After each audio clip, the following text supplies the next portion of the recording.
দেখেন, এই পর্যন্ত আমি রেখে দিয়েছিলাম গত ক্লাসে। এখন আমরা দেখব যে গঠন অনুসারে সেন্টেন্স তিন প্রকার: সিম্পল সেন্টেন্স সরল বাক্য, কমপ্লেক্স সেন্টেন্স জটিল বাক্য, অ্যান্ড কম্পাউন্ড সেন্টেন্স যৌগিক বাক্য। একেবারে শুরু থেকে কিন্তু আপনারা একটু মনোযোগী হবেন, দেখবেন প্রত্যেকটা বিষয় আপনারা খুব ভালোভাবে নিতে পারছেন। সিম্পল সেন্টেন্স এর অর্থ হচ্ছে সরল বাক্য। এই সংজ্ঞার ভিতরেই কিন্তু আমরা অনেক কিছু দেখতে পারবো।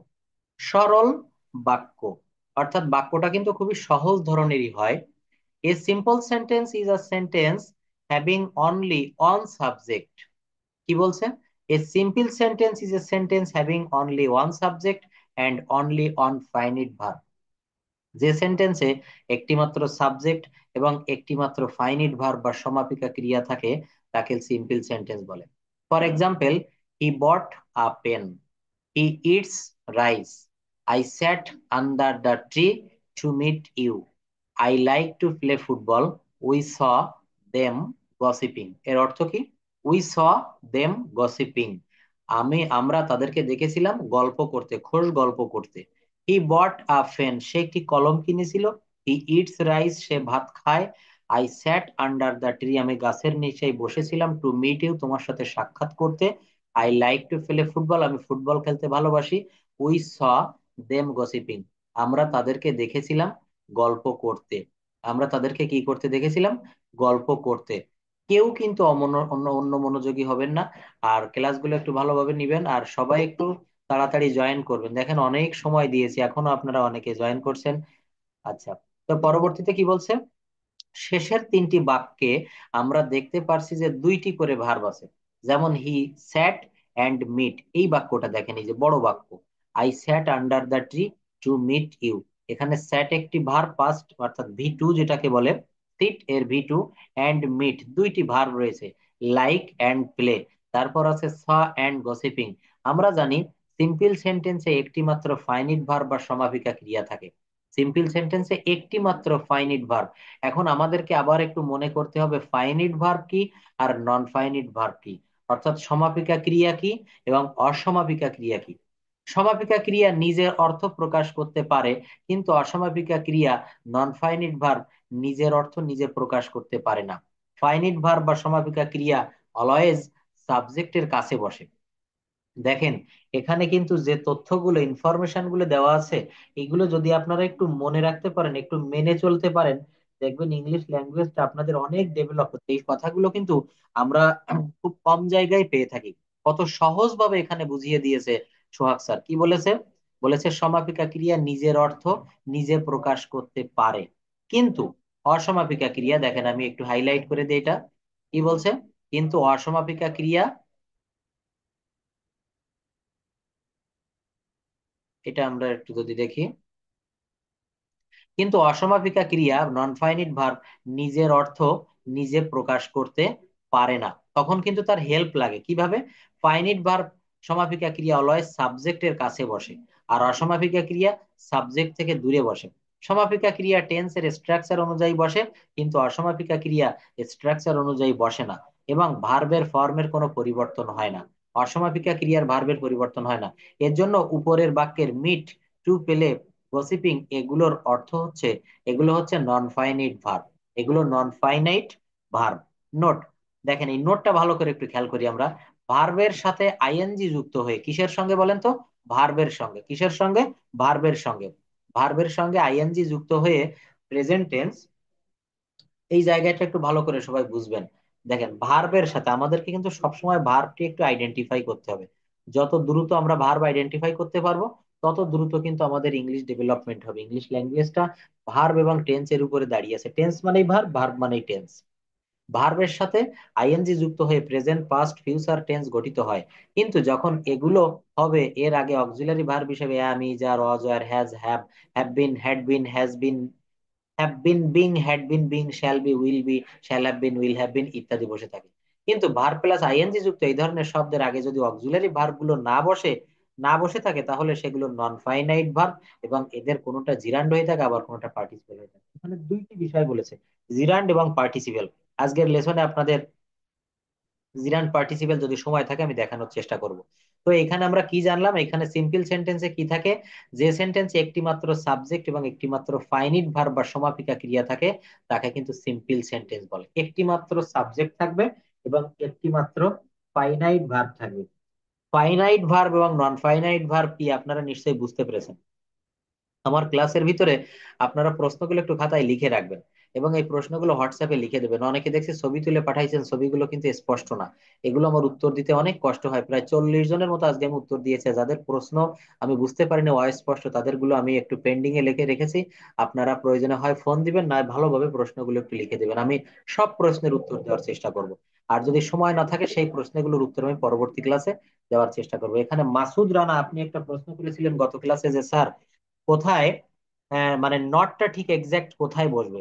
অর্থাৎ নট বলতে এখানে সাবজেক্টের আগে নট বসবে, নাকি নাউনের আগে, নাকি প্রোনাউনের আগে। এমন কিছু কিছু বাক্য কিন্তু আপনাদেরকে আমি দেখাতে চেয়েছিলাম। তো ওই দিন হয়তো হাতে সময় ছিল না, যার কারণে আমি দেখাতে পারিনি। আজকে আমি আপনাদের কিছু সেন্টেন্স একটু লিখে দেখাই। সবাই একটু ভালো করে মনোযোগ দিয়ে দেখবেন। দেখেন, এখানে আমি লিখলাম, এখানে লিখলাম he is eating rice. He is he is eating rice.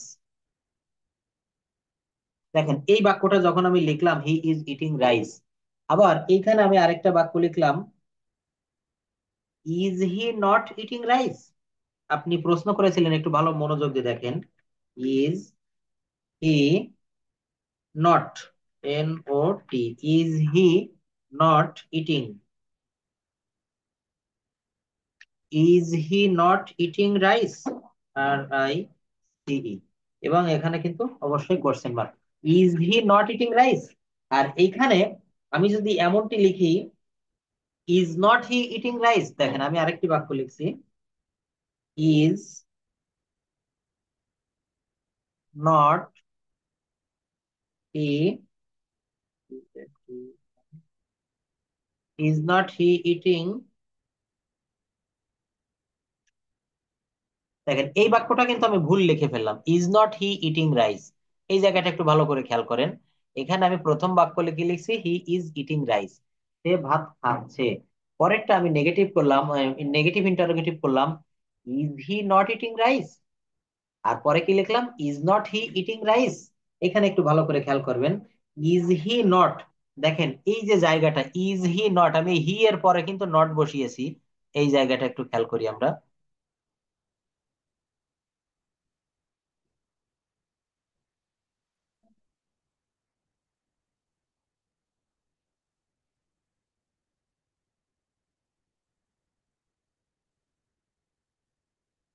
আচ্ছা, বাক্যটা আমি পুনরায় আবার লিখি। লিখলাম is he not eating rice, is he not, is he not eating rice. দেখেন এই সেকেন্ড সেন্টেন্সটা, is he not eating rice, is he not eating rice, অর্থাৎ দেখেন এখানে হি এর পরে এই যে হি, এই হি এর পরে আমি নট বসিয়েছি।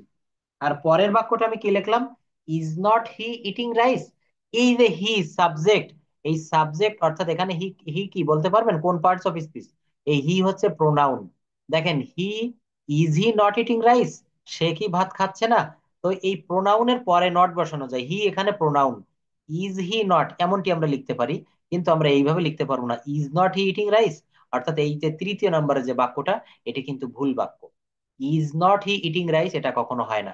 কিন্তু এখানে আমাদের গ্রামারের যে রুলটা রয়েছে, সেই রুলে বলছে যে আপনি যদি লং ফর্মে লেখেন তাহলে প্রোনাউনের পরে নট বসাতে হবে। কিন্তু যদি আমি শর্ট ফর্মে লিখি, শর্ট ফর্মে এইটা দেখেন এই যে বাক্যটা আমি বলছি ভুল, is not he eating rice, এই বাক্যটা আমি একটু এইভাবে লিখতে পারি। এই বাক্যটা লিখতে পারি isn't he eating rice, isn't, I S N,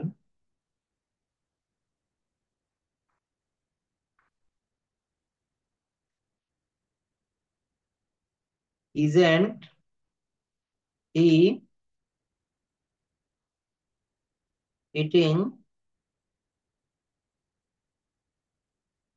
দেখেন এই বাক্যটা কি লিখলাম, ইজেন্ট হি ইটিং রাইস। একটু মনোযোগ দিয়ে শিখবেন, বিষয়টা খুব সহজ আবার খুব কঠিন। এখানে লিখছি হি ইজ ইটিং রাইস, সে ভাত খাচ্ছে। পরবর্তীতে লিখলাম he is not eating rice, সে ভাত খাচ্ছে না। He is not eating rice, সে ভাত খাচ্ছে না। কিন্তু এখানে আমি একটা সহজ কথা, আপনাদের এত প্যাচের বোঝার দরকার নেই। এখানে একটা জিনিস মনে রাখবেন, প্রোনাউনের প্রোনাউনের পরে নট বসবে, আর নাউনের আগে নট বসবে। দেখেন এখানে লিখেছি কি, is he not eating rice, কিন্তু পরের বাক্যটা লিখেছি ইজ নট হি। এই যে প্রোনাউন হি, এখানে প্রোনাউনের পূর্বে অর্থাৎ বাম পাশে কখনো নট বসবে না, প্রোনাউনের পরে নট বসবে, আর নাউনের আগে নট বসবে।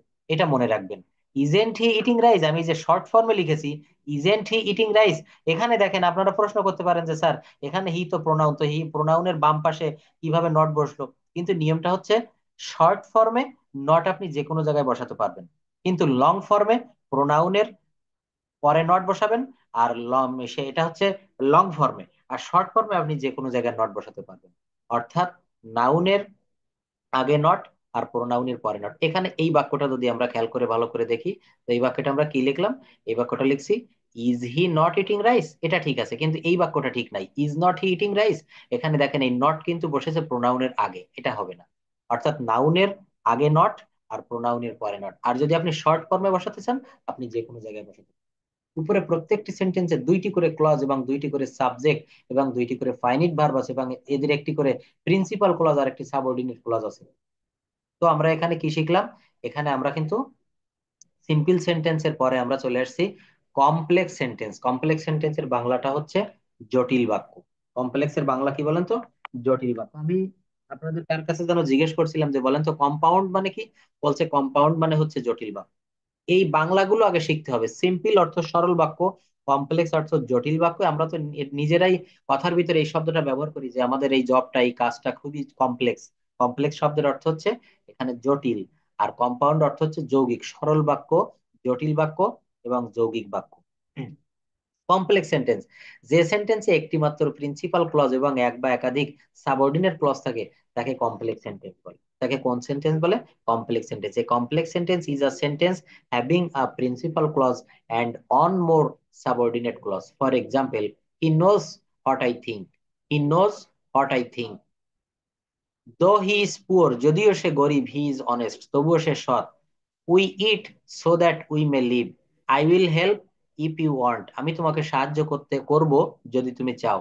If you say, যদি তুমি বলো, I will respond, আমি উত্তর দিব। As you were ill, you could not go there.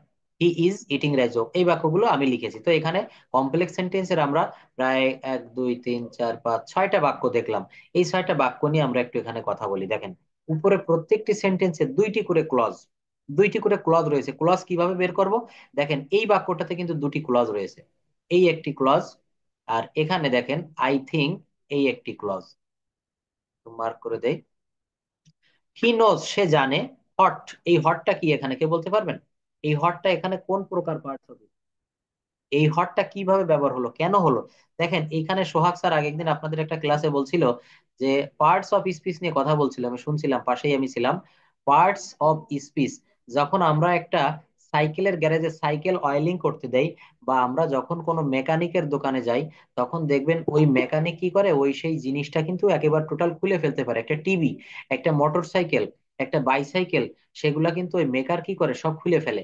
আবার একটু পরে দেখবেন এক এক করে কিন্তু জোড়া লাগিয়ে দেয়। তো আমাদের প্রত্যেকটা বাক্য, আমরা প্রত্যেকটা পার্টস একটু আলাদা করে ফেলবো। আমরা প্রত্যেকটা বাক্য আমরা শিখবো কোনটা কোন পার্টস অফ স্পিচ। এটা যখন শিখতে পারবো তখন কিন্তু আমরা বুঝবো যে আমাদের ইংলিশ ল্যাঙ্গুয়েজটা ডেভেলপ করতে পারছি। এখানে দুটো ক্লজ, হি নোজ একটা ক্লজ আর আই থিংক একটা ক্লজ, এই দুটো বাক্যকে সংযুক্ত, দুটো ক্লজ বাক্য অংশকে সংযুক্ত করেছে হট দ্বারা। পরবর্তীতে এখানে দেখেন প্রত্যেকটা জায়গায় এখানে কমা দিয়ে ভাগ করে ফেলেছে। As you will, sorry, as you were ill, you could not go there.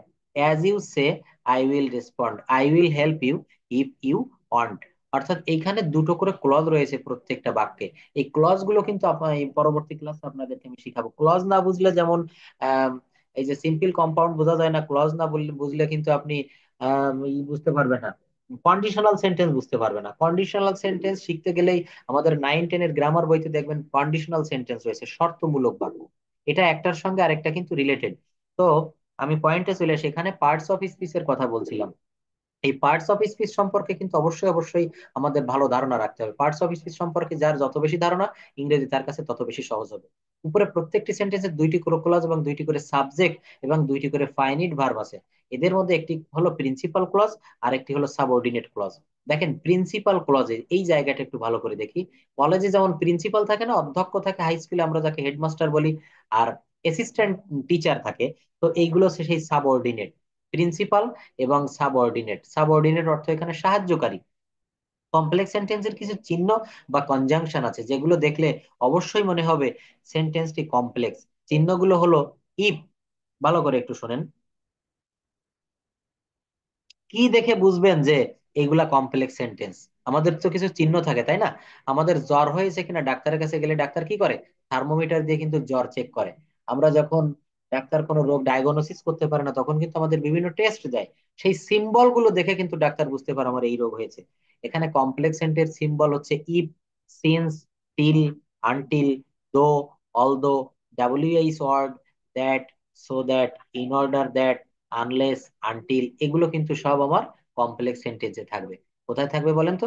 Complex সেন্টেন্সে। দেখেন নিচের চিহ্নগুলো কমপ্লেক্স সেন্টেন্সে থাকবে if, since, till, until, though, although, WH word, that, so that, in order that, ইত্যাদি। অর্থাৎ এইগুলো যখনই কোনো বাক্যের ভিতরে থাকবে তখন বুঝতে পারবেন যে এগুলো কমপ্লেক্স সেন্টেন্স।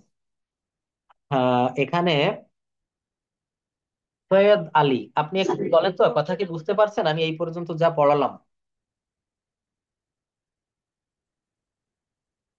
দুর্জয় দেব, আপনি একটু বলবেন কিছু বুঝতে পারছেন আমি যেটুকু বুঝালাম? এর ভিতরে কোনো জড়তা থাকলে আমি আবার উপরে চলে যাবো, আবার বুঝাবো। একবার না পারলে আমি 10 বার বুঝাবো। আমি সিম্পল সিম্পল সেন্টেন্স এবং সরি, আমাকে একটু কথা বলতে দেন। সিম্পল সিম্পল সেন্টেন্স এবং কমপ্লেক্স সেন্টেন্স যতটুকু আমি বুঝিয়েছি এই পর্যন্ত কি বুঝতে পারছেন? এই যে কমপ্লেক্স সেন্টেন্সে কি কি চিহ্ন থাকলে বুঝতে পারবেন যে কমপ্লেক্স সেন্টেন্স, এই যে পর্যন্ত আসলাম এই পর্যন্ত কি বুঝতে পারছেন? হুম হুম, এগুলো দেখাচ্ছি, আচ্ছা। ঠিক আছে, দেখেন। আচ্ছা দেখেন, কি কি চিহ্ন দেখে আমরা বুঝবো যে এগুলা কমপ্লেক্স সেন্টেন্স, কি কি চিহ্ন থাকলে বুঝবো যে এগুলো কম্পাউন্ড সেন্টেন্স, এবং কি কি চিহ্ন দেখে বুঝবো যে এগুলো সিম্পল সেন্টেন্স। প্রত্যেকটার কিন্তু কিছু সিম্বল থাকে।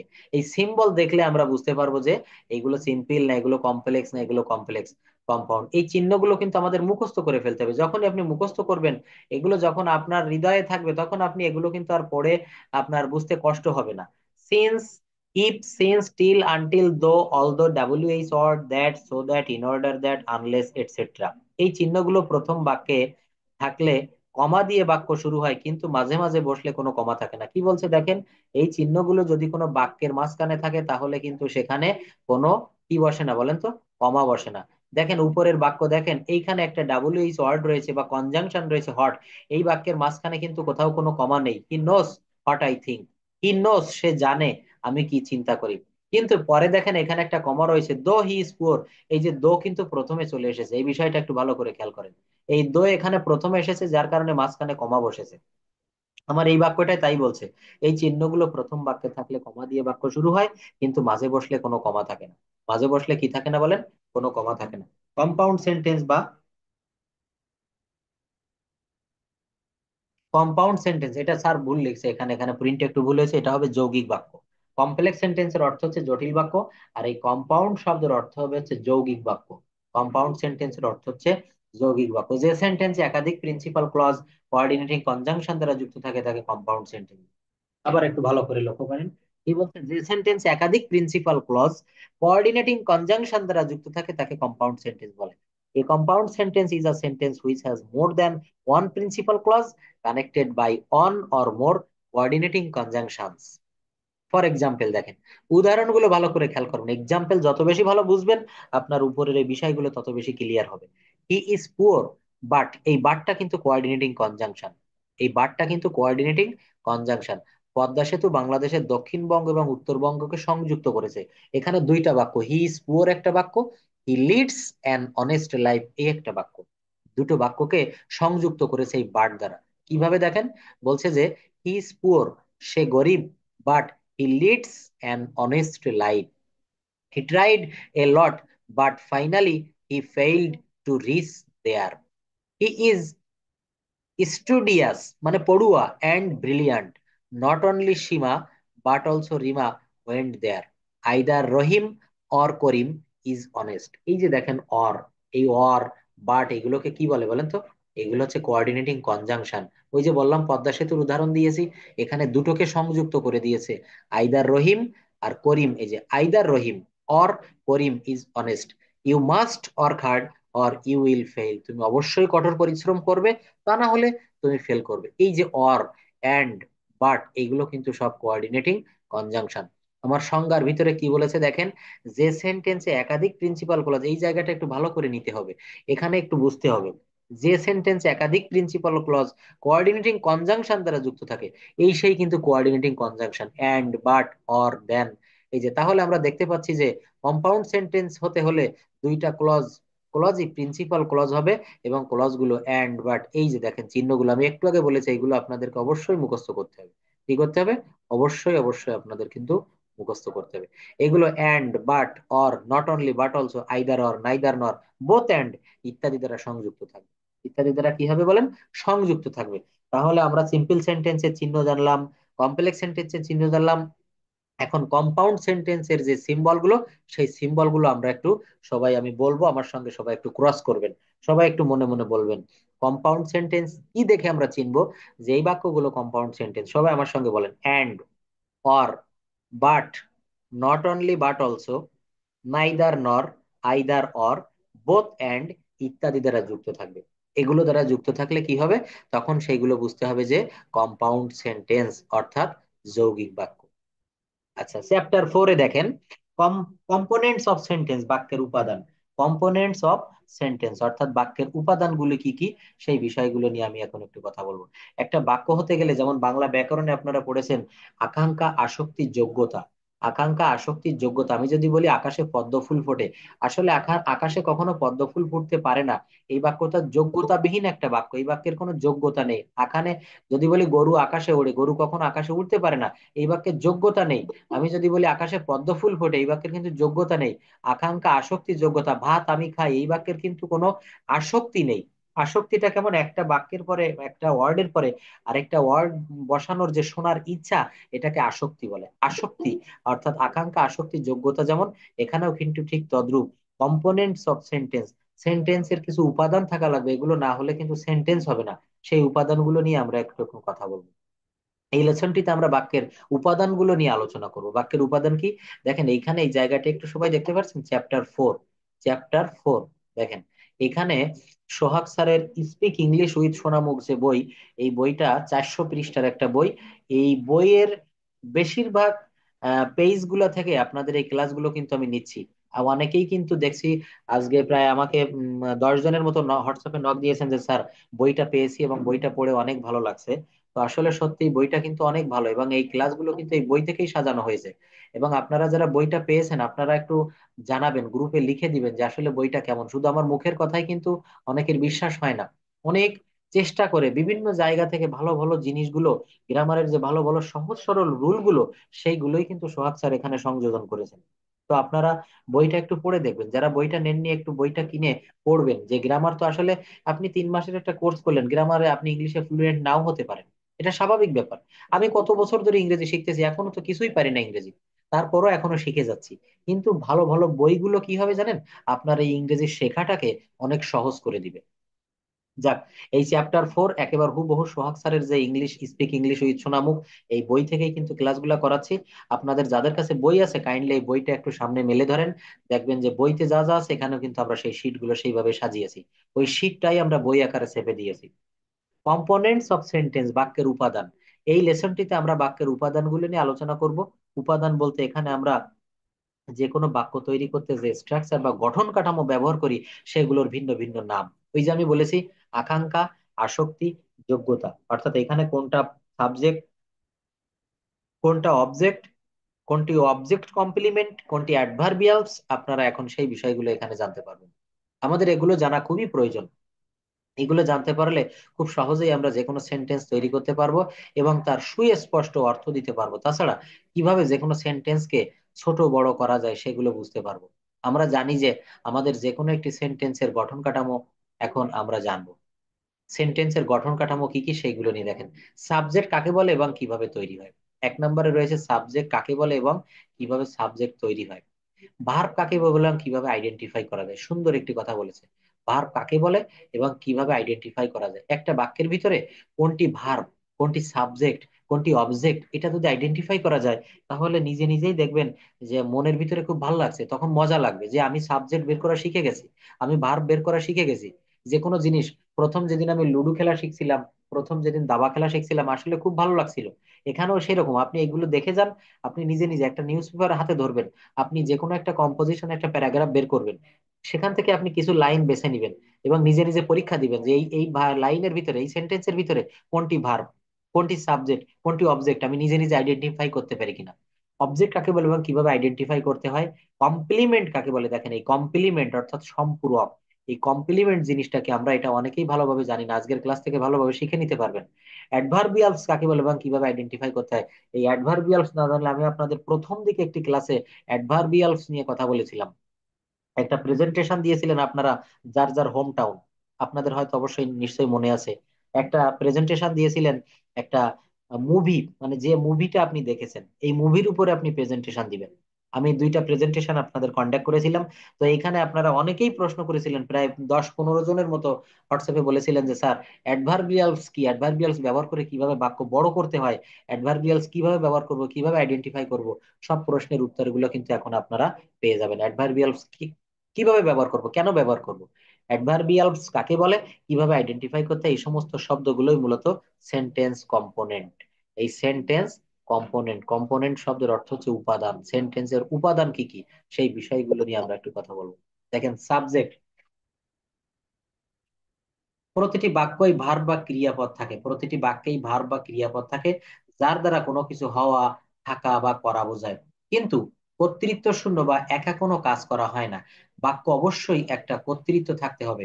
সাবজেক্ট বা কর্তা বললে সেই ব্যক্তি, বস্তু বা বিষয়কে বোঝায়। ভার্বের উপর প্রভাব থাকে, যার ভার্বের উপর প্রভাব থাকে। যেমন আমি যদি বলি আমি ভাত খাই, এই বাক্যের খাওয়া কাজটা কে সম্পন্ন করে, আমি, অর্থাৎ আই। তো এই আইটা হচ্ছে এখানে সাবজেক্ট।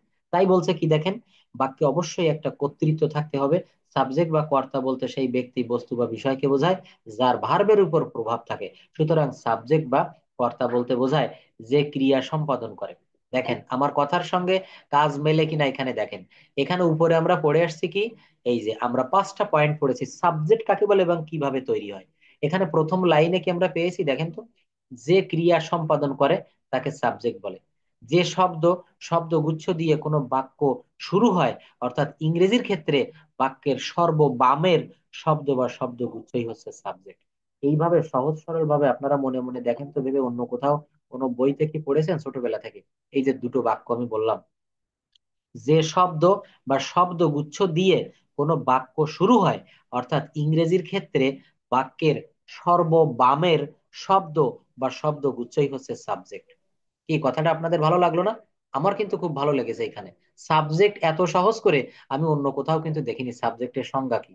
এই যে কথাটুক বললো যে ইংরেজির ক্ষেত্রে, ইংরেজির ক্ষেত্রে বাক্যের সর্ববামের, মানে একেবারে প্রথমে সর্ববামের শব্দ বা শব্দগুচ্ছ হচ্ছে সাবজেক্ট।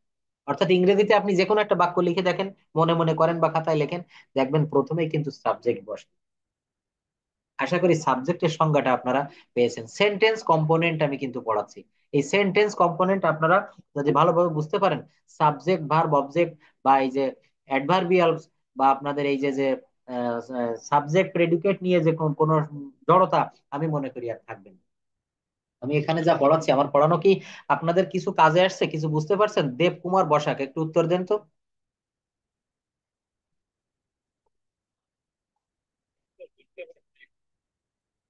Thank you. দেখেন, এখানে যে শব্দ বা শব্দগুচ্ছ দিয়ে কোনো বাক্য শুরু হয়, অর্থাৎ ইংরেজির ক্ষেত্রে বাক্যের সর্ববামের শব্দ বা শব্দগুচ্ছ হচ্ছে সাবজেক্ট। একেবারে প্রথমে যে জিনিসটা থাকে সেটা কিন্তু এখানে সাবজেক্ট হিসাবে বসে ইংরেজির ক্ষেত্রে।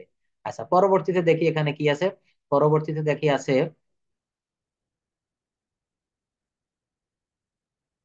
সিম্পল সাবজেক্ট এবং এর মডিফায়ার বা অতিরিক্ত তথ্য প্রদানকারী শব্দ শব্দগুচ্ছ complement complete subject. For example দেখি, রুমা ইজ ডুইং হোমওয়ার্ক। দেখেন এখানে রুমা কিন্তু সর্ববামে বসেছে, একেবারে প্রথমে বসেছে, আমার সংজ্ঞা অনুসারেও কিন্তু তাই বলছে যে সর্ববামে যেটা থাকে সেটা সাবজেক্ট হয়। Karim has passed his HSC exam, এই বাক্যে সাবজেক্ট কি? সর্ববামে কে বসেছে? করিম, করিমটা হচ্ছে subject. Arif's father gave him a new mobile phone, the mango is very tasty, he eats rice. অর্থাৎ সাবজেক্ট নিয়ে আমি মনে করি আপনাদের আর কারো কোনো সমস্যা থাকার কথা না। যদি থাকে আমি পুনরায় আবার দেখাবো সাবজেক্ট কিভাবে আমরা আইডেন্টিফাই করব, কিভাবে বুঝবো যে এটি হচ্ছে সাবজেক্ট। সাবজেক্টের পরে আমরা এখন শিখবো অবজেক্ট।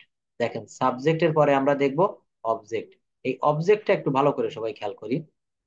সাধারণত কোনো সেন্টেন্সের ভার্বকে কি বা কাকে দ্বারা প্রশ্ন করলে যে উত্তর পাওয়া যায় তাকে অবজেক্ট বলে। যেমন আমি ভাত খাই, আই ইট রাইস। তো এখানে ভার্বকে প্রশ্ন করেন যে আমি কি খাই, উত্তর কি আসে? ভাত। তো এই ভাতটা হচ্ছে অবজেক্ট। তাই বলছে সাধারণত কোনো সেন্টেন্স এর ভার্বকে কি বা কাকে হট অ্যান্ড হুম দ্বারা প্রশ্ন করে যে উত্তর পাওয়া যায় তাকে অবজেক্ট বলে। For example, he gave me a pen, এখানে ডাবল অবজেক্ট আছে দেখেন। He gave me a pen, এই যে গেভ কাকে দিয়েছিল? আমাকে দিয়েছিল। কি দিয়েছিল? কলম দিয়েছিল। এই সেন্টেন্সের ভার্ব হচ্ছে গেভ। এই গেভ শব্দটিকে হট এবং হুম দ্বারা প্রশ্ন করে দুইটি উত্তর পাওয়া যায়। যদি বলি কি দিয়েছিল, অ্যান্সার হবে পেন। যদি বলি কাকে দিয়েছিল, মি। তো এখানে বলেছে এই যে কি বা কাকে, দেখেন এই যে কি বা কাকে দ্বারা প্রশ্ন করতে হবে। কি দ্বারা প্রশ্ন করতে হবে? কি বা কাকে দ্বারা প্রশ্ন করলে যে উত্তর পাওয়া যায় সেইটি হচ্ছে আমার অবজেক্ট বা কর্ম। সেইটি আমার কি আছে বলেন তো? অবজেক্ট বা কর্ম। He gave me a pen, এই সেন্টেন্সের ভার্ব হচ্ছে গেভ। এই গেভ শব্দটিকে হোয়াট এন্ড হুম দ্বারা প্রশ্ন করে দুইটি উত্তর পাওয়া গিয়েছে, একটি হচ্ছে পেন, একটি হচ্ছে মি। তার মানে এই বাক্যে দুটি অবজেক্ট রয়েছে। ডাবল অবজেক্টের ভয়েস এখানে ভয়েস চেঞ্জ করা যায়। যেমন the headmaster teaches us English, he gave me a pen, he gave me a pen. এরকম যদি আমি একটা বাক্য লিখি, সবাই একটু খেয়াল করেন। হি, এখানে তো সেটি দেওয়াই আছে মনে হয়। হ্যাঁ, he gave me a pen. এগুলো কিন্তু এখানে অবজেক্ট, ডাবল অবজেক্ট। এবং এখানে যখন আপনাদের ভয়েস চেঞ্জ করাবো তখন আপনারা নিশ্চয়ই এখানে দেখতে পারবেন ডাবল অবজেক্টের ভয়েস চেঞ্জ আমরা কিভাবে করব। এখানে আপনি পেন ধরেও করতে পারেন এবং মি থেকে আই এনেও করতে পারেন। I was given a pen by him, অথবা a pen was given to me by him. Double অবজেক্টের ভয়েস চেঞ্জ করতে গেলে প্রাণীবাচক অবজেক্টটা আগে নিয়ে আসাই বেটার। এখানে মি অর্থাৎ আমি, এটাকে আগে এনে করা যায়, পেন দিয়েও করা যায়, দুই ভাবেই করা যায়। যখন ভয়েস চেঞ্জ করাবো তখন আপনারা এগুলো দেখবেন।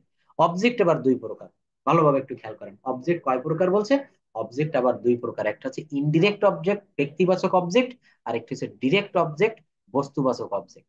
একটি হচ্ছে ডিরেক্ট অবজেক্ট আর একটি ইনডিরেক্ট অবজেক্ট। উপরে বাক্যের মি হচ্ছে ইনডিরেক্ট এন্ড পেন হচ্ছে ডিরেক্ট অবজেক্ট। দেখেন এই যে একটি হচ্ছে ব্যক্তিবাচক আর একটি হচ্ছে বস্তুবাচক, অর্থাৎ অব্যক্তিবাচক আমরা মাঝে মাঝে বলি। ইনডিরেক্ট অবজেক্ট মানে ব্যক্তিবাচক আর ডিরেক্ট হচ্ছে বস্তুবাচক। তো এখানে পেন হচ্ছে বস্তুবাচক, এটি direct object. More example, I eat rice, he reads a book, they told me the real story, the teacher helped us, Karim is catching fish. ভার্বকে কাকে হুম দ্বারা প্রশ্ন করলে ব্যক্তিবাচক বা ইনডিরেক্ট অবজেক্ট পাওয়া যায়, এবং কি দ্বারা প্রশ্ন করলে ডিরেক্ট বা বস্তুবাচক অবজেক্ট পাওয়া যায়। কত সুন্দরভাবে দেখেন ডিরেক্ট এবং ইনডিরেক্ট এখানে বুঝাই দিয়েছে স্যার। কি বলছে?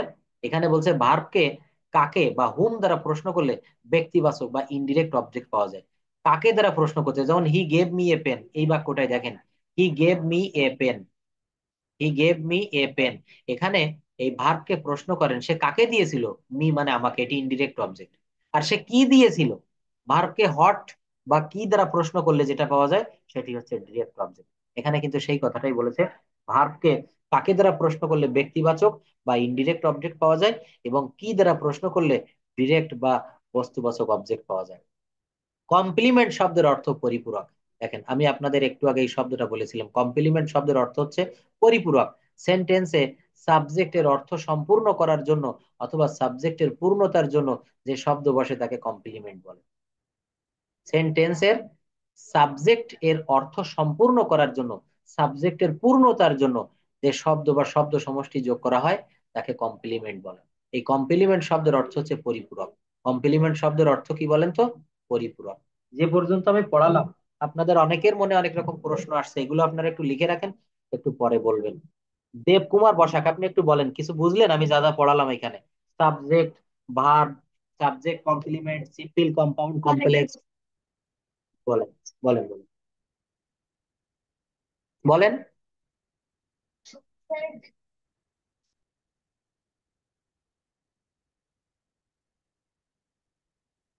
আচ্ছা, ওটা গ্রুপ 3 নাকি এটা স্যার বলছিল না, কাইন্ডলি ওইখানে একটু পাঠাই দেখেন তো। আর আমি আপনার প্রশ্নটা লিখে রাখছি, স্যার ক্লাস নিচ্ছে, আমি একটু পরেই বলে দিব, আপনি অ্যাড হতে পারবেন। আর কারো কোনো অ্যাকসেপ্ট হয়নি? আচ্ছা, তো আমার হোয়াটসঅ্যাপ নাম্বার আছে, আমার একটু নক দিন, অনেকেই তো বলছেন, সবারটা হয়তো। তা আমাকে একটু নক দিন যে স্যার শোনেন, আমি কি বলি, 1 মিনিট, আমার কথা একটু শোনেন। আমার আমার বাংলা লিংক নাম্বারে আমার হোয়াটসঅ্যাপ আছে, শোনেন আমি নাম্বারটা আবারও দিয়ে দিচ্ছি আমার হোয়াটসঅ্যাপে। আচ্ছা আমার, হ্যাঁ হ্যাঁ, আমার হোয়াটসঅ্যাপে একটু নক দেন, আমি আপনাদেরকে অ্যাড করাই দিব। আমার হোয়াটসঅ্যাপে কাইন্ডলি একটু নক দিয়েন, আমি সবাইকে অ্যাড করে নিব। আচ্ছা দেখেন, আবারও আমরা ক্লাসে ফিরে যাই। আমরা কিন্তু খুব ভালো এনজয় করছি আজকের ক্লাসটা। আমারও খুব ভালো লাগছে, আপনারা অনেকেই জয়েন হয়েছেন। এবং এইভাবে প্রতিদিন জয়েন হলে আসলে ক্লাস করাতে খুব ভালো লাগে। কিন্তু ওই অনেকে আছে একেবারে ক্লাসের শেষের দিকে এসে দেখছি জয়েন করে। এগুলো কিন্তু খুব কষ্ট লাগে যে আমি এত কষ্ট করে পড়ালাম, আপনারা শেষের দিকে যখন আসেন অনেকে ফোন করে যে স্যার আমি ক্লাসটা বুঝতে পারিনি, আবার একটু বুঝাবেন, তখন খুব কষ্ট লাগে। এগুলো আপনার রেকর্ড ক্লাস দেখে নেবেন। আর আজকে টাইমলি সবাই জয়েন করেছেন, এর জন্য সবাইকে ধন্যবাদ। কমপ্লিমেন্ট শব্দের অর্থ হচ্ছে পরিপূরক, সেন্টেন্সে সাবজেক্টের অর্থ পূর্ণ করার জন্য অথবা সাবজেক্টের পূর্ণতার জন্য যে শব্দ বসে তাকে কমপ্লিমেন্ট বলে। কমপ্লিমেন্ট মূলত, কমপ্লিমেন্ট চেনার একটি সহজ উপায় আছে, কি উপায় আছে বলেন তো? যে সাবজেক্ট থাকে, অবজেক্টও সেই একই বা একই বিষয় বা ব্যক্তি সম্পর্কে বলা হয়। এই দেখেন এখানে এই এই লাইন দুটো আপনারা একটু ভালো করে খেয়াল করেন। কি বলছে? এখানে বলছে যে মূলত কমপ্লিমেন্ট চেনার একটি সহজ উপায় হচ্ছে যে সাবজেক্ট থাকে, অবজেক্টও সেই একই ব্যক্তি বা বিষয় সম্পর্কে বলা হয়। অর্থাৎ যে সাবজেক্ট সেই হয় অবজেক্ট। কি হয় বলেন তো? যে সাবজেক্ট হয় সেই কিন্তু অবজেক্ট হয়। যেমন এখানে একটু দেখাই আমি আপনাদের। যেমন উপরের বাক্যটা দেখেন, রহিম ইজ এ ফার্মার। এখানে ফার্মার কে? রহিম। এই যে এই বাক্যটা দেখেন, রহিম ইজ এ ফার্মার। তো এখানে ফার্মার কে? রহিম। অর্থাৎ রহিমও যে, ওই ফার্মারও সে। এই জন্য এটাকে বলা হচ্ছে ভার্বের সাবজেক্ট কমপ্লিমেন্ট। কমপ্লিমেন্ট চেনার একটি সহজ উপায় হচ্ছে যে সাবজেক্ট থাকে, অবজেক্টও সেই একই ব্যক্তি বা বিষয় সম্পর্কে কথা বলা হয়। অর্থাৎ সাবজেক্টও যা, অবজেক্টও তা। এখানে দেখেন, রহিম সমান সমান a farmer, Rahim is equal to a farmer. যে রহিম সেই কৃষক, যে করিম সেই শিক্ষক। এই যে Karim was a teacher, she is happy, I am a doctor, Ruma will be an officer, he become a YouTuber, he became a YouTuber. তো এখানে যে করিম সেই শিক্ষক, যে সি সেই হ্যাপি।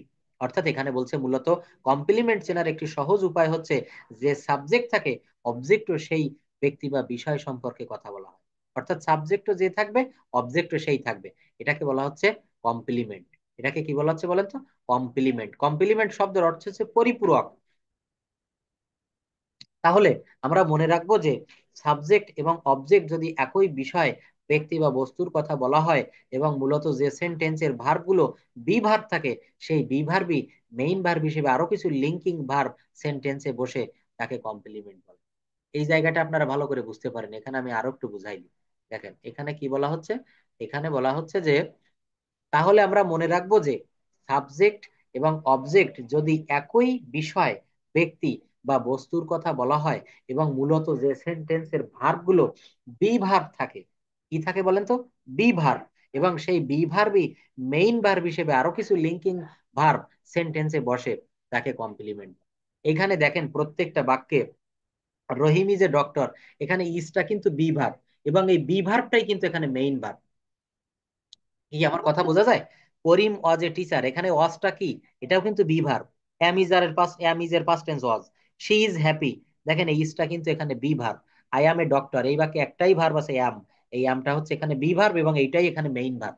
তো এখানে সেই কথাটাই বলছে যে, কোথায় গেল, এই যে, তাহলে আমরা মনে রাখবো যে সাবজেক্ট এবং অবজেক্ট যদি একই বিষয়, ব্যক্তি বা বস্তুর কথা বলা হয় এবং মূলত যে সেন্টেন্সের ভার্ব গুলো বি ভার্ব থাকে এবং সেই বি ভার্বই মেইন ভার্ব হিসেবে আরো কিছু লিঙ্কিং ভার্ব সেন্টেন্সে বসে, তাকে সেন্টেন্স কমপ্লিমেন্ট বলে। এইবার আসেন সেন্টেন্স কমপ্লিমেন্ট কত প্রকার, হাউ হাউ কাইন্ড। দেখেন, সেন্টেন্স কমপ্লিমেন্ট হচ্ছে দুই প্রকার, একটা হচ্ছে সাবজেক্ট সেন্টেন্স কমপ্লিমেন্ট আর একটা হচ্ছে অবজেক্ট কমপ্লিমেন্ট। সাবজেক্ট কমপ্লিমেন্ট বলতে কোনো অ্যাডজেক্টিভ, নাউন বা প্রোনাউনকে বোঝায় যা কোনো লিঙ্কিং ভার্বের পরে বসে। কোথায় বসে বলেন তো? লিঙ্কিং ভার্বের পরে বসে। এই লিঙ্কিং ভার্বটা কি এটাও আমরা আজকে দেখবো। আজকে কিন্তু আপনাদের অনেক বড় ক্লাস নিব, আপনারা কেউ যাবেন না। এবং এই বিষয়গুলো এখান থেকে একটু শিখে যান, দেখবেন ফ্রি হ্যান্ড রাইটিং এ আপনাদের কোথাও আর কোনো সমস্যা হবে না।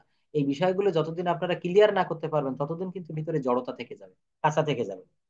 সাবজেক্ট কমপ্লিমেন্ট বলতে কোনো অ্যাডজেক্টিভ, নাউন বা প্রোনাউনকে বোঝায় যা কোনো লিঙ্কিং ভার্বের পরে বসে। যা কোনো কিসের পরে বসে? Linking verb. দেখেন আমি একটু আপনাদের ইন্ডিকেট করে দেই, এই যে লিঙ্কিং ভার্বের পরে বসে। এখন আমরা জানবো যে হোয়াট ইজ লিঙ্কিং ভার্ব। নিচেই দেখেন স্যার এখানে সুন্দর করে লিঙ্কিং ভার্বের সংজ্ঞা দিয়েছে। কি বলছে? লিঙ্কিং ভার্ব বলতে মূলত বি ভার্বের যে কোনো ফর্ম। আবার ভালো করে শোনেন, লিঙ্কিং ভার্ব বলতে মূলত বি ভার্বের যে কোনো form, M, is, R, Aja, wire, B, been, being, এগুলো ছাড়াও কিছু সাধারণ ভার্ব যেগুলোকে বি ভার্ব দ্বারা রিপ্লেস করা যায়। এই জায়গাটা একটু ভালো করে খেয়াল করেন। বি ভার্ব দ্বারা কি করা যায় বলেন তো? রিপ্লেস করা যায়। অর্থাৎ বি ভার্ব না বসিয়ে এই শব্দগুলো বসানো যায়। সেই শব্দগুলো কি কি? যেমন seem, feel, like, become, taste, appear, look, smell, etcetera. এই শব্দগুলি যদি ভার্ব হিসেবে বসে তাহলে সেটি সাবজেক্ট কমপ্লিমেন্ট যুক্ত। সেটি কি হয় বলেন তো? সাবজেক্ট কমপ্লিমেন্ট যুক্ত সেন্টেন্স হয়। অনেক সুন্দর করে ক্লিয়ার করে দিলাম। যদি না বোঝেন বিষয়টা আমি আরেকবার একটু পড়ে শোনাই, দেখেন। এবং আমার এই রেকর্ড ক্লাসগুলো দেখবেন, সঙ্গে পিডিএফ ফাইল তো আপনারা পাবেন। লিঙ্কিং ভার্ব মূলত কি? লিঙ্কিং ভার্ব বলতে মূলত বি ভার্বের যে কোনো ফর্ম, যেমন am, is, are, was, are, be, been, being, এগুলো থাকবে। এছাড়াও কিছু সাধারণ ভার্ব যেগুলোকে বি ভার্ব দ্বারা রিপ্লেস করা যায়, যেমন সিম, ফিল, লাইক ইত্যাদি। এই শব্দগুলো যদি ভার্ব হিসেবে বসে তাহলে সেটি সাবজেক্ট কমপ্লিমেন্ট হিসেবে পরিগণিত হবে। এটি গেল সাবজেক্ট কমপ্লিমেন্ট। আর এইবার আসেন অবজেক্ট কমপ্লিমেন্ট। যেসব নাউন বা অ্যাডজেক্টিভ বা ফ্রেজ কোনো ইনডিরেক্ট অবজেক্টের পরে বসে এদেরকে মডিফাই করে তাদেরকে অবজেক্ট কমপ্লিমেন্ট। অনেকের কাছে বিষয়টা কঠিন হয়ে যায়, আর একটু সহজ করে দিই, দেখেন। এখানে কি বলছে? যেসব নাউন বা অ্যাডজেক্টিভ বা ফ্রেজ, তিনটি কথা বলেছে, নাউন, অ্যাডজেক্টিভ বা ফ্রেজ। একটু মনে রাখেন, নাউন, অ্যাডজেক্টিভ বা ফ্রেজ কোন ইনডিরেক্ট অবজেক্টের পরে। এখন আমি একটু আগে উপরে কিন্তু আপনাদের পড়িয়ে আসছি ডিরেক্ট অবজেক্ট কি আর ইনডিরেক্ট অবজেক্ট, নিশ্চয়ই আপনাদের মনে আছে। বলছে যেসব নাউন বা অ্যাডজেক্টিভ বা ফ্রেজ কোনো ইনডিরেক্ট অবজেক্টের পরে বসে এদেরকে মডিফাই করে তাদেরকে অবজেক্ট কমপ্লিমেন্ট বলে। For example, we made him captain, I kept her happy. I kept her happy, এখানে দেখেন উই মেড হিম ক্যাপ্টেন, আমরা তাকে ক্যাপ্টেন বানিয়েছিলাম। হিমের পরে কি বসেছে বলেন তো? ক্যাপ্টেন। হারের পরে কি বসেছে? হ্যাপি। তাই বলছে যেসব নাউন, অ্যাডজেক্টিভ বা ফ্রেজ কোনো ইনডিরেক্ট অবজেক্ট, এখানে দেখেন অবজেক্ট হিম, দ্বিতীয় বাক্য অবজেক্ট রয়েছে হার, এদের পরে বসে এদেরকে মডিফাই করে তাদেরকে অবজেক্ট কমপ্লিমেন্ট বলে। এই যে ক্যাপ্টেইন, এই যে হ্যাপি, এগুলো কিন্তু অবজেক্ট কমপ্লিমেন্ট। কি কিছুটা আপনারা বুঝতে পারছেন? আশা করি বুঝতে পারছেন। দেখেন পরবর্তীতে কি বলছে, যেসব নাউন, অ্যাডজেক্টিভ বা ফ্রেজের কোনো ইনডিরেক্ট অবজেক্টের পরে বসে এদেরকে মডিফাই করে তাদেরকে অবজেক্ট কমপ্লিমেন্ট বলে। অর্থাৎ এই যে হিম বা হার, এর কিন্তু অতিরিক্ত মডিফাই বা তথ্য দেওয়ার জন্য এখানে উই মেড হিম ক্যাপ্টেন, আমরা তাকে ক্যাপ্টেন বানিয়েছিলাম। এদেরকে একটু মডিফাই করলো। আই কেপ্ট হার হ্যাপি, আমি তাকে সুখী করেছিলাম বা আমি তাকে সুখী করে রেখেছিলাম। এই হার বা হিম, এরপর এই যে ক্যাপ্টেইন বা হ্যাপি, এটাকে বলা হচ্ছে অবজেক্ট কমপ্লিমেন্ট। অর্থাৎ এই যে অবজেক্ট কর্ম, এটাকে আরো একটু মডিফাই, আরো একটু তথ্য, আরো একটু উজ্জ্বল করার জন্য এই ক্যাপ্টেইন এবং হ্যাপি শব্দ দুটো এখানে ব্যবহার করা হয়েছে। সম্পূরক। সম্পূরক মানে কি বলেন তো? আমরা যে খাবারগুলো খাই, এই খাবারের সঙ্গে মাঝে মাঝে আমরা এক্সট্রা খাবার খাই, শরীরকে সম্পূরক খাদ্য যেগুলোকে বলে। সম্পূরক প্রশ্ন সংসদ ভবনে মাঝে মাঝে প্রশ্ন করা হয় না? তো এই সেই কিন্তু সাবজেক্ট কমপ্লিমেন্ট। অর্থাৎ এই অবজেক্ট কমপ্লিমেন্ট, অবজেক্টের পরে যে জিনিসটা থাকে এটাকে বলা হচ্ছে কমপ্লিমেন্ট। এখানে ক্যাপ্টেন এবং হ্যাপি হচ্ছে অবজেক্ট কমপ্লিমেন্টের সুন্দর উদাহরণ। এবার আমরা চলে আসবো অ্যাডভার্বিয়ালস। যখন আমি প্রেজেন্টেশন নেই আপনাদের, তখন দুটো তিনটে বাক্য বলার পরে আপনাদের বেঁধে যায়, আর মুখ থেকে কথা বের হয় না। কেন বের হয় না জানেন? এই অ্যাডভার্বিয়ালস এর ব্যবহার কিন্তু আমরা জানি। এই অ্যাডভার্বিয়ালস এর ব্যবহার যত বেশি ভালো করে জানবেন, অ্যাডভার্বিয়ালস কি, কেন ব্যবহার করা হয়, কোথায় ব্যবহার করা হয়, কিভাবে আমরা ব্যবহার করব, এটা যখন আমরা জানবো তখন নরগোল as the gentle rains comes from the sky. বৃষ্টি যেমন আকাশ থেকে যে অঝরে ঝরে না, এটার কি কোনো শেষ থাকে? থাকে না। তো ঠিক সেইভাবে আপনাদের মন থেকে, মুখ থেকে কথা বের হতেই থাকবে। সোহাগ স্যার যখন আপনাদের ফ্রি ক্লাস গুলো নেয়, দেখছি আমি মাঝে মাঝে অনর্গল ইংলিশে কথা বলে যাই। How is it possible? Say adverbials এর ব্যবহার করে। অ্যাডভার্বিয়ালস হচ্ছে কোনো সেন্টেন্সের ভার্বকে কখন, কোথায়, কখন, কিভাবে, কতবার, কেন দ্বারা প্রশ্ন করে উত্তর বের করা হয়, সেই উত্তরটাই হচ্ছে অ্যাডভার্বিয়াল। সেই উত্তরটাই হচ্ছে অ্যাডভার্বিয়ালস। এই অ্যাডভার্বিয়ালসটা যত বেশি ভালো জানবেন, আপনি সেন্টেন্স বড় করতে পারবেন। সেন্টেন্স বড় করতে গেলে এর কোনো বিকল্প নেই। অ্যাডভার্বিয়ালস হচ্ছে কোনো সেন্টেন্সের ভার্বকে যখন, কোথায়, কখন, কিভাবে, কতবার, কখন, কেন ইত্যাদি দ্বারা প্রশ্ন করা হয় এবং যে উত্তর পাওয়া যায় সেটা হচ্ছে অ্যাডভার্বিয়াল। এখানে একটা বাক্য লিখে দিয়েছি দেখেন, রহিম গেভ রূপা, রহিম রূপাকে দিয়েছিল এ রোজ একটি গোলাপ, উইথ প্লিজার আনন্দের সাথে, এট দা পার্ক পার্কে, ইন দা ইভিনিং সন্ধ্যায়, টু মিট উইথ হার তার সাথে দেখা করে, তার সাথে দেখা করে। কি হলো? রহিম রূপাকে একটা গোলাপ দিয়েছিল আনন্দের সাথে, সন্ধ্যাবেলায় তার সাথে দেখা করে, তার সাথে দেখা করে। তো এই বাক্যটা কিভাবে এখানে বড় করা হলো নিচে একটু দেখি আমরা। এই জায়গাটা একটু মনোযোগ দিবেন এখানে, অন্য দিকে একটু মানে মনস্ক হবেন না। এই বিষয়টা ভালোভাবে একটু শিখে যান, দেখবেন আপনারা বড় বড় বাক্য তৈরি করতে পারবেন। এই সেন্টেন্সে উইথ প্লিজার শব্দটি গেভকে হাউ দ্বারা প্রশ্ন করে।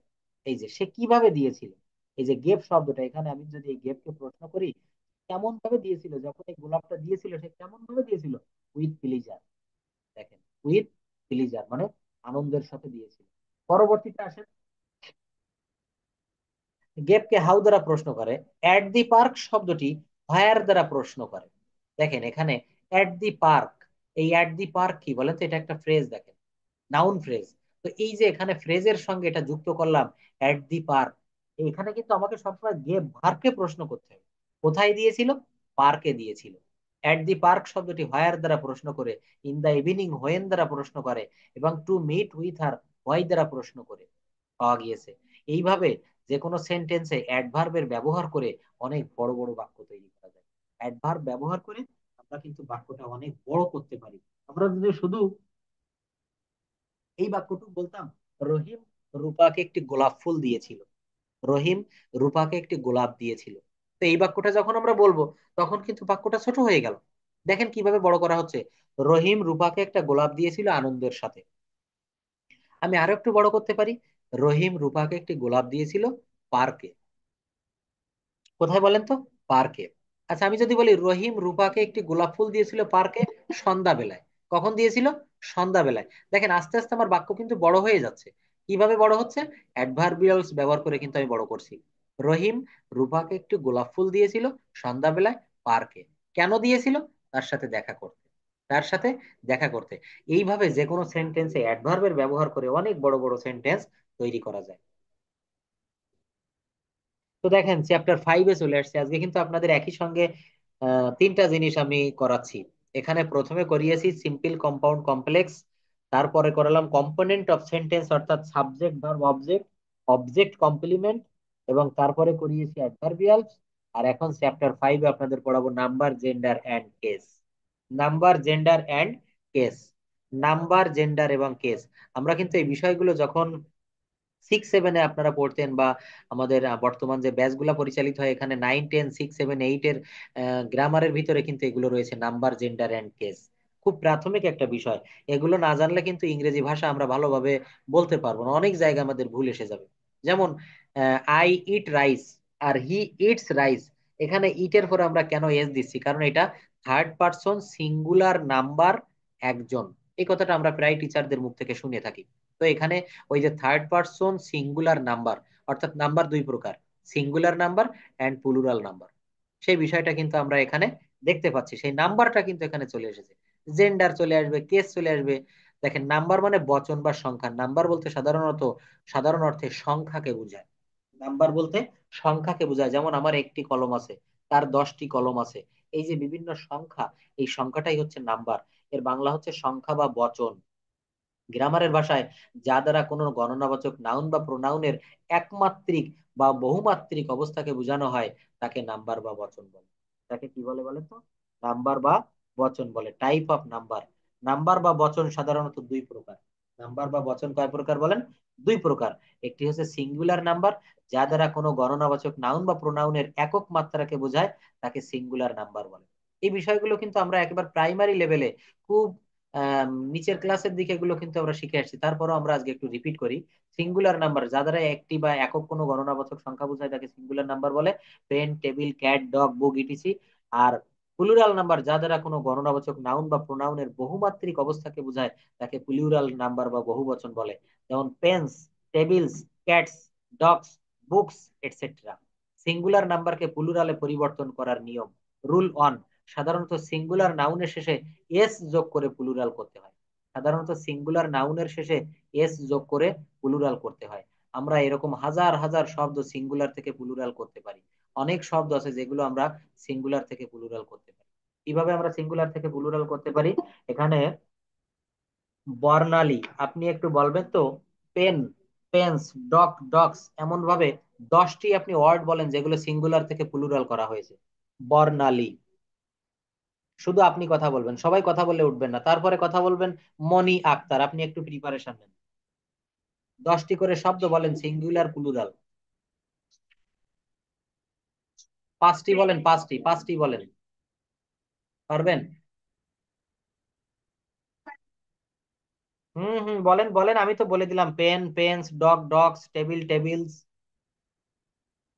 মনি আক্তার বলেন। ধন্যবাদ, হ্যাঁ হ্যাঁ, মনি আক্তার বলেন, চারটে পাঁচটি বলেন। হুম।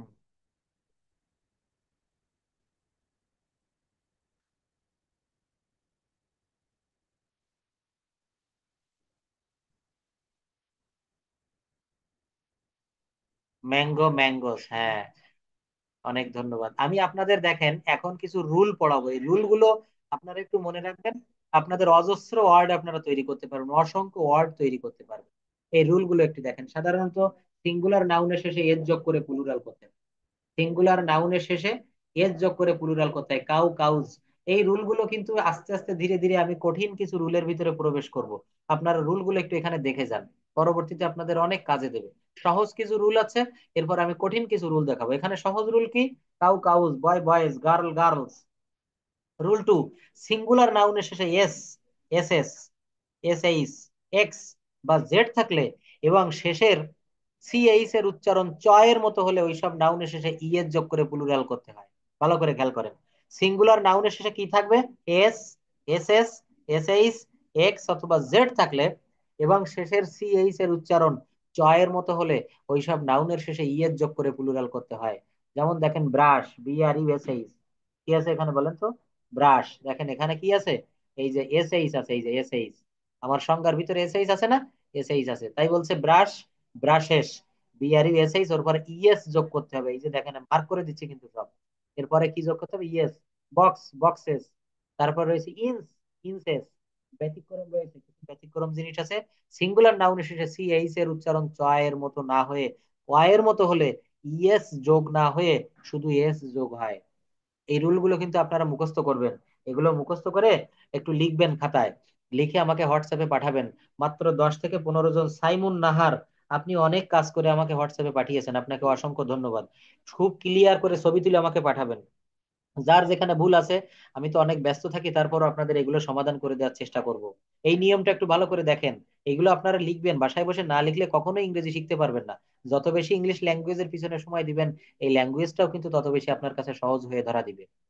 সিঙ্গুলার নাউনের শেষে সি এইচ এর উচ্চারণ চ এর মতো না হয়ে যদি ক এর মতো হয়, তাহলে ইএস যোগ না হয়ে শুধু এস যোগ হয়। যেমন দেখেন স্টোমাক, এখানে কিন্তু চ আসে না, শেষে ক। ব্যঞ্জন বর্ণের প্রথম অক্ষর ক এর মতো হয়, অর্থাৎ স্টোমাক, স্টোমাক্স। দেখছেন? এই শব্দগুলো এখানে কি বলছে? সিঙ্গুলার নাউনের শেষে সি এইচ এর উচ্চারণ চ এর মতো না হয়ে ক এর মতো হলে ইএস যোগ না হয়ে শুধু এস যোগ হয়। এবার রুল 3 দেখেন, সিঙ্গুলার নাউনের শেষ বর্ণটি, সিঙ্গুলার নাউনের শেষে কোন বর্ণ থাকবে? একবার শেষ বর্ণ। এই শেষ বর্ণটি যদি কি থাকে দেখেন, শেষ বর্ণটি যদি সিঙ্গুলার নাউনের শেষে শেষ বর্ণটি ও হয় এবং ও এর পূর্বে যদি কনসোনান্ট হলে ওই নাউনের শেষে ই এর যোগ করতে হয়। একেবারে সহজ একটা নিয়ম। যেমন দেখেন হিরো, HERO, এই আর এর পূর্বে একটি কি আছে? কনসোনেন্ট আছে। সরি, ও এর পূর্বে একটি কনসোনেন্ট আর আছে। নিগ্রো, আফ্রিকার যে কালো মানুষ, নিগ্রো বলি যাদেরকে, এখানে দেখেন শেষে ও রয়েছে, ও এর পূর্বে একটি কনসোনেন্ট রয়েছে আর। তাই বলছে সিঙ্গুলার নাউনের শেষের বর্ণটি ও হলে এবং তার পূর্বের বর্ণটি কনসোনেন্ট হলে ওই নাউন এর শেষে ইএস যোগ করে প্লুরাল করতে হয়। যেমন হিরো, হিরোস। নিগ্রো, নিগ্রোস। কার্গো, কার্গোস। ব্যতিক্রম কিছু রুল আছে, কি আছে? কিন্তু কিছু নাউনের শেষে ও এবং ও এর পূর্বে কনসোনান্ট থাকা সত্ত্বেও সেগুলোর শেষে এস যোগ করে প্লুরাল করতে হয়, মাত্র অল্প কিছু শব্দ। যেমন পটেটো, সরি ফটো, পিএইচ ও টিও, দেখেন এখানে শেষ লেটার বা বর্ণ ও, তার পূর্বে কনসোনেন্ট আছে, কিন্তু তারপরও এখানে এস হবে। এগুলো কি? এগুলো ব্যতিক্রম নিয়ম।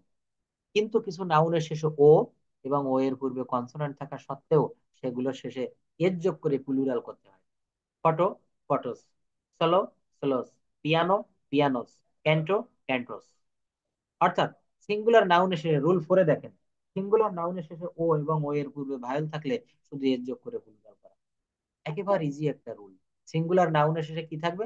সিঙ্গুলার নাউনের শেষে ও থাকবে। একটু ভালো করে খেয়াল করেন। সিঙ্গুলার নাউনের শেষে ও এবং ও এর পূর্বে ভায়েল থাকলে শুধু এস যোগ করে প্লুরাল করতে, শুধুমাত্র এস যোগ করবেন। রেডিও, এ দেখেন এখানে ও একটা ভায়েল, ভায়েলের পূর্বে আরেকটি ভায়েল আছে আই। তারপরে আছে দেখেন cuckoo, cuckoos. C U C K double, অর্থাৎ এখানে শেষে কিন্তু ও আছে, এখানে একটু স্পেস হবে অনেকগুলো। দেখেন cuckoo, C U C K double O, এবং ও এর পূর্বে আরেকটি ভায়েল আছে, এই জন্য শুধুমাত্র এস। দেন রুল 5, সিঙ্গুলার নাউনের শেষ বর্ণটি ওয়াই এবং ওয়াই এর পূর্বে কনসোনেন্ট থাকলে ওয়াই এর পরিবর্তে আই ই এস যুক্ত করে প্লুরাল করতে হয়। Singular, plural. সিটি, সিটিজ। কি বলছে? সিঙ্গুলার নাউনের শেষে ওয়াই বর্ণ, দেখেন এখানে সিটি বানান কি? ওয়াই আছে, কিন্তু সিটি বানানের শেষে একটি ওয়াই আছে। সিঙ্গুলার নাউনের শেষ বর্ণ ওয়াই এবং ওয়াই এর পূর্বে কনসোনেন্ট থাকলে ওয়াই এর পরিবর্তে আই ই এস যোগ করে প্লুরাল করতে হয়। City, cities. এই ওয়াই কে আই করতে হবে, তারপর ই এস যোগ করে প্লুরাল করতে হবে। আশা করি এই পর্যন্ত আপনারা বুঝতে পেরেছেন। Time is over.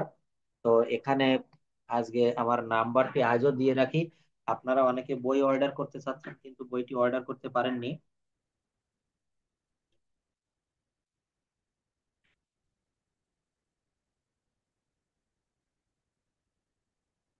দেখেন এখানে আপনাদের অনেক কোশ্চেন আছে, অনেক কিছু জানার আছে। বইটা কিভাবে পাবো, কবে পাবো, দাম কত, সবকিছু আপনারা এখান থেকে আমার এই হোয়াটসঅ্যাপ নাম্বারে কাইন্ডলি একটু নক করবেন। আর আজকে আমি যে বিষয়গুলো আপনাদেরকে পড়িয়েছি এই সম্পর্কে যদি কারো বিন্দুমাত্র কোনো কোশ্চেন থাকে, এখনই একটা ক্লাস অলরেডি জয়েন হয়ে গিয়েছে সবাই, আর একটা ক্লাস কন্ডাক্ট করতে হবে। সিম্পল, কম্পাউন্ড, কমপ্লেক্স এবং কম্পোনেন্ট অফ সেন্টেন্স এবং জেন্ডার পর্যন্ত আমি আজকে পড়িয়েছি, নাম্বার পর্যন্ত পড়িয়েছি। এই নাম্বার পর্যন্ত আজকে এই পর্যন্ত থাকলো। কারো কোনো প্রশ্ন থাকলে একটু হোয়াটসঅ্যাপে কাইন্ডলি নক করেন। আর একটু পরে আপনাদের পিডিএফটা পাঠিয়ে দিব, ক্লাস রেকর্ডটাও পেয়ে যাবেন। আপনারা এই বিষয়গুলো রেডি করে রাখবেন। পরবর্তী ক্লাসে আপনাদের এই যে শীট, এখান থেকে বাদ বাকি বিষয়গুলো পড়াবো। এবং যারা বইটা হাতে পেয়েছেন তাদেরকে আমি একটা বড় হোম টাস্ক দিয়ে রাখছি। কাজটা হচ্ছে আপনারা চ্যাপ্টার 5, 6 এবং 7, এই 2, 3 চ্যাপ্টার একটু পড়ে রাখবেন। এখান থেকে আমি পরবর্তী দিন ক্লাস নিব। চ্যাপ্টার 5, 6, 7, এগুলো আপনারা একটু ভালো করে রেডি করে রাখবেন। That's all for today. See you in the next class. Allah হাফেজ।